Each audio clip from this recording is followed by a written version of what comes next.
Chaima Issa, écrivaine, poétesse et journaliste, a purgé sa peine et sort des portes de la prison de Tunis le 13 juillet 2023. Dans la fraîcheur de la nuit, elle est entourée d'une foule enthousiaste, les yeux remplis de larmes, entourée de ses proches, d'amis et de journalistes scandant son nom. Elle porte un t-shirt rouge, sur lequel est inscrit un seul mot : libre. Elle crie « Qui a aussi été libéré ?» exprimant le sentiment de son compagnon de détention. On ne sait pas pourquoi on est entré, ni pourquoi on est sorti. C'est tout.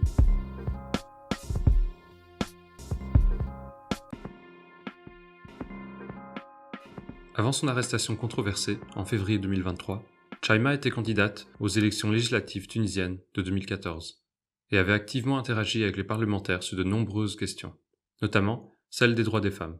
En 2020, elle est nommée au ministère des Femmes et de la Famille et continue depuis de publier des travaux de sociologie.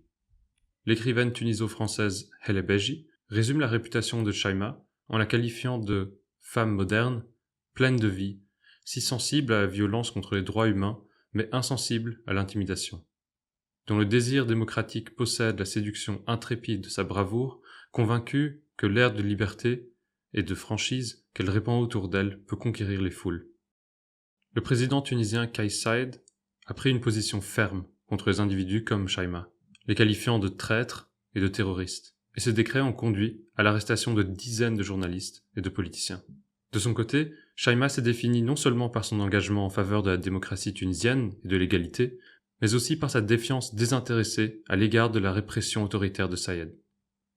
Hele Beji décrit à nouveau Chaima comme non seulement une prisonnière de conscience, louant son insolence, sa résonance, qui croit dans le silence lâche des hommes, sa confiance en elle, sa bravoure face à l'interdiction. Ce sont ces qualités qui font de Chaima Issa une adversaire puissante du régime de Saied, au sein duquel elle dénonce les germes d'une régression sombre dans l'histoire politique de la Tunisie. Elle couronne sa défiance en tant que porte-parole du collectif politique Citoyens contre le coup d'État, aux grandes dames de Saied. Ayant passé du temps en Europe en tant qu'académicienne, et étant la fille d'un ancien prisonnier politique, Chaima incarne certains symboles qui la désignent comme une cible privilégiée dans la croisade imaginée par Saied contre le terrorisme et l'impérialisme. Bien qu'elle soit souvent présentée par ses opposants comme étant politiquement alliée au mouvement islamiste, Chaima a passé des années à travailler avec Citoyens contre le coup d'État dans le but de surmonter les tensions sociales et de favoriser la solidarité pour des réformes de droits progressistes entre les groupes politiques islamistes et laïcs. Même le politicien résolument anti-islamiste Bocha Belhaj Hamida a décrit Chaima comme non sectaire et sans préjugés. Son activisme l'a conduite à une audience devant un tribunal militaire en janvier 2023. Après sa libération, elle a été convoquée seulement 10 jours plus tard pour les charges suivantes : avoir offensé le président de la République, incité l'armée à désobéir et propager des rumeurs dangereuses pour la sécurité publique. Son avocat affirme qu'elle était spécifiquement visée par le gouvernement pour un discours à la radio, mais Issa est restée ferme, refusant de répondre à toutes les questions. Libérée à nouveau après le procès, sa liberté a été restreinte par les tribunaux. Mais quelques semaines plus tard, le 22 février, Chaima et sa sœur ont été interceptées alors qu'elles circulaient en voiture. En franchissant un simple point de contrôle, la police antiterroriste a soudainement encerclé la voiture. Issa n'a eu que le temps d'appeler son avocat avant qu'elle ne soit forcée de monter dans un fourgon de police. « Il y avait des policiers partout, dit-elle. Ils ont bloqué notre chemin de tous les côtés. J'ai rapidement compris que ce n'était pas un simple contrôle d'identité. » Le même jour, la police a arrêté le chef du parti centriste libéral, Issam Chabi, après avoir perquisitionné son domicile sans mandat. Je ne peux plus accepter cette situation, car cette situation est telle que je ne suis même pas considérée comme une citoyenne. Mes droits fondamentaux étant niés, et maintenant je suis privé de ces droits. Comme vous pouvez le supposer, ces arrestations n'étaient pas des incidents isolés. Sous les ordres du président Kais Saied, des vagues d'arrestations de directeurs de stations de radio, de journalistes, d'avocats et de leaders politiques ont eu lieu. Elles ont été menées avec peu ou pas de preuves criminelles, les seules explications étant les accusations de Saied de conspiration contre la sécurité intérieure et extérieure de l'État. Comme le souligne Human Rights Watch, Saied agit avec un mépris flagrant de l'indépendance du pouvoir judiciaire et de la présomption d'innocence. De nombreux pays, des États-Unis à l'Égypte, permettent la pratique de détenir des personnes avant les condamnations, pendant de longues périodes comme punition avant le jugement. L'état du monde en matière de prison et de procès équitable reste malheureusement déplorable. Selon la loi antiterroriste tunisienne, Chaima pouvait être légalement détenu pendant 14 mois sans procès et maintenu en détention pendant 15 jours avant même qu'une charge ne soit retenue. Elle a également été privée de l'accès à un avocat pendant 48 heures après sa mise en détention. La journaliste Zeynep Ben Ismail et son équipe d'Intifada ont compilé une série de questions qui ont été posées à Issa par la police pendant son enquête. Ces questions allaient de ses contacts avec le personnel de l'ambassade américaine à sa raison de voter pour Kais Saied en 2019. Selon Intifada, Issa avait dénoncé l'impasse constitutionnelle et politique dans laquelle le pays s'est retrouvé depuis le coup d'État du 25 juillet 2021. Elle avait également exprimé ses doutes quant au fait que les institutions de défense du pays, ou l'armée, continueraient à soutenir un tel processus. Son téléphone portable et ses carnets ont été confisqués et analysés. Une décision a été prise par le juge dans les 36 heures suivant l'audience. Chaima est accusée de complot contre la sécurité de l'État, une infraction passible normalement de dizaines d'années d'emprisonnement ou de la peine de mort. Elle est alors placée en détention préventive, indéfinie. Chaima se souvient de la prison comme d'un autre monde, lors d'une interview avec Monia Ben Hamadi. « Je n'avais pas peur, mais j'ai pleuré 2 fois. La première fois, quand ils m'ont enlevé mes lunettes.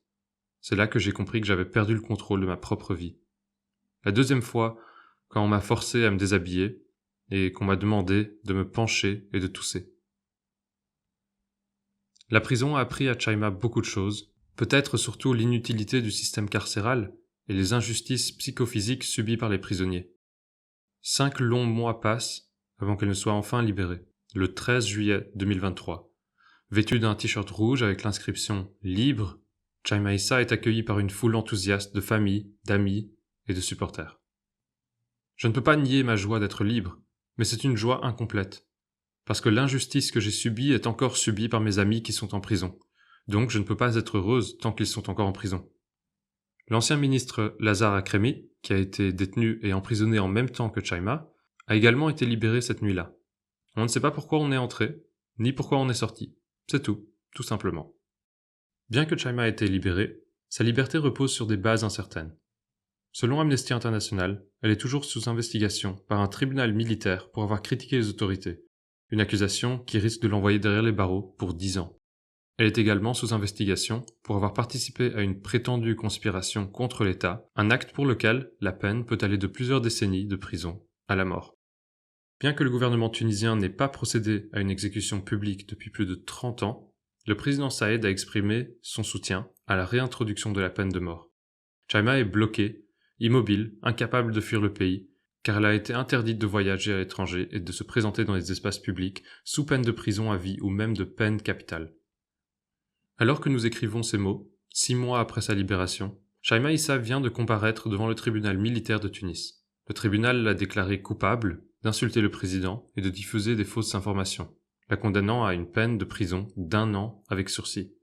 Fida Hamami, conseillère d'Amnesty en Tunisie, commente « Chaima Issa est une écrivaine et une figure de l'opposition bien connue qui n'aurait jamais dû être victime de poursuites judiciaires, car elle exerçait simplement pacifiquement son droit à la liberté d'expression. » Les autorités tunisiennes doivent immédiatement annuler cette condamnation scandaleuse du tribunal militaire. Son cas a été porté par un gouvernement de plus en plus répressif qui ne reculera devant rien pour faire taire les voix de la dissidence.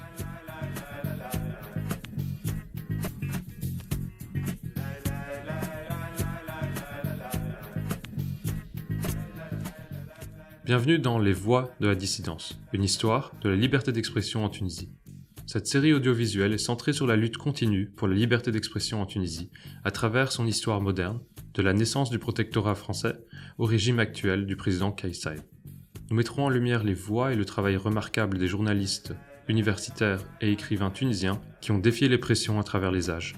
Alors, n'hésitez pas à consulter notre bibliographie dans la description et nos suggestions de personnes à suivre et d'œuvres à découvrir.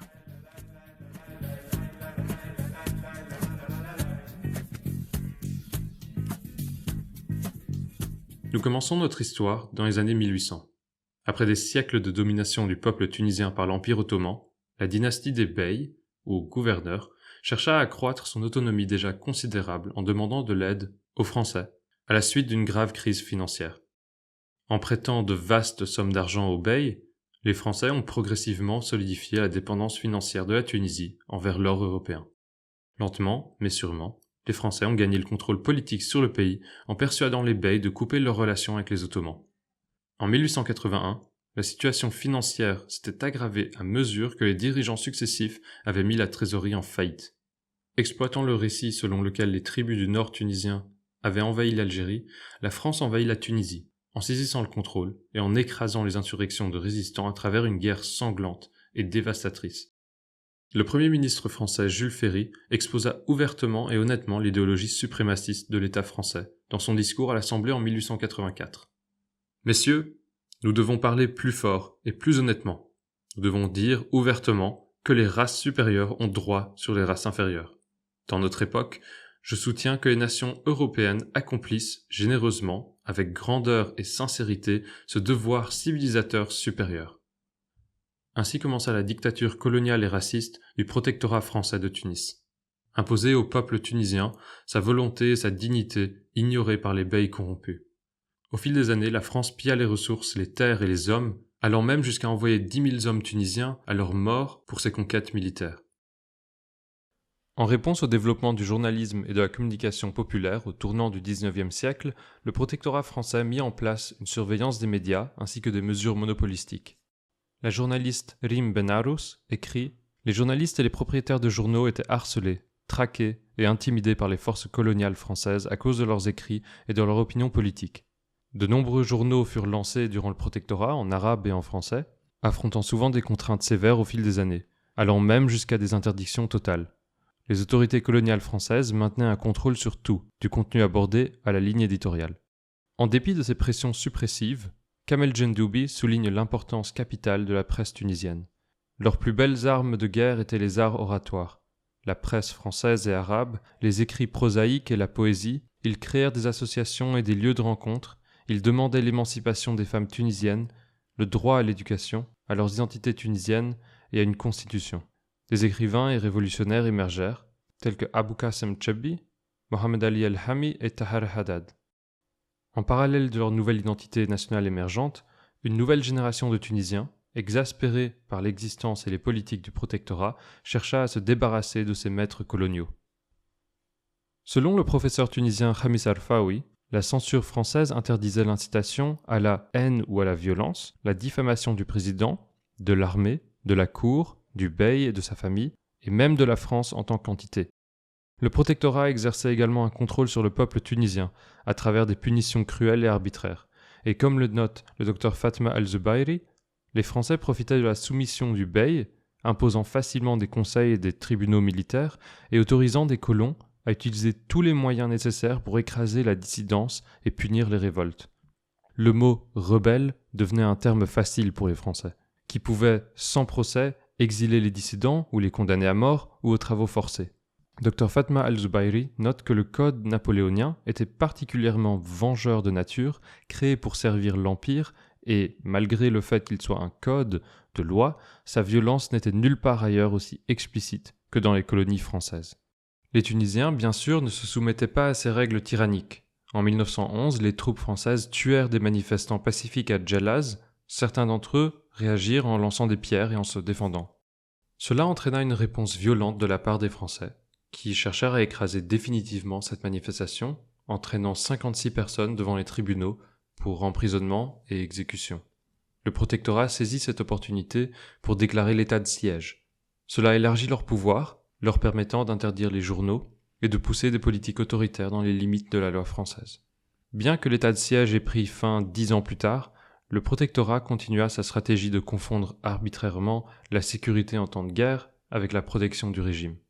À partir de 1939, les journaux furent toujours interdits de provoquer la discorde, interdisant en pratique la publication des atrocités commises par l'armée française, la critique du gouverneur français en Tunisie ou même celle du bey, mais aussi l'idéologie politique nationaliste, les informations concernant les grèves et luttes publiques et même le mot « constitution ».